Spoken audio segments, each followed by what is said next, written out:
Hi, welcome to Rick Snider's Washington. Of all the free agency moves, and they made several good ones, the Washington football team is telling me one thing. Ron Rivera thinks he can win the 2021 title with this team. And I don't blame him because I think they probably are the best team in the NFC East. But when you go for a one-year quarterback, which they did with Ryan Fitzpatrick, it's telling me that you think you're one piece away and you can fill it in this year with this guy. Think of the Denver Broncos. They did with Peyton Manning a few years ago. It took 2 years, what they did, but Manning was that last key, and I think they're feeling rather than develop a rookie quarterback and still taking 2-3 years, go for it now. They just came off a division title.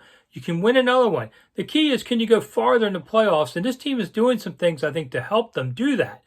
But you needed that quarterback, and I think they decided no sense screwing around developing anybody. Go with a guy who can come in here for a year or maybe two and do the job. And so that's what I find the most interesting part of free agency. All right, in town, I drove into DCU on Sunday to see how the Blossoms were going. Yeah, I knew they wouldn't all be ready to go, but, you got to keep up. It's like scouting practice. You got to keep watching them.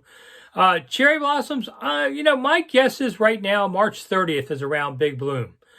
So give or take a couple of days. They're already at stage 2 of 6, but this week's going to be in the 60s. So it's next week. That'll pop them fast. You're going to start to see them pop by the end of this week. It's just Big Bloom might be a few more days later. But if you like magnolias, go over to the Smithsonian Castle later this week, maybe Thursday, Friday. I'm already seeing them. They're heavy buds. They're ready to go. They just need a couple more days of that warm weather. And the magnolias, to me, are spectacular. And the best place to go is the castle right there on the mall. That's where you see some really magic. And it's not quite as big a crowds. So we'll see what the mayor does about the cherry blossoms and what she's going to do, but the magnolias are great. Already out of time. Thank you, everybody, for the 1,000 YouTube followers. You don't know how much that means to me. Thank you so much. Anyway, that's 2 minutes. Thanks a lot. I'm Rick Snider from Rick Snider's Washington. I'll see you again soon.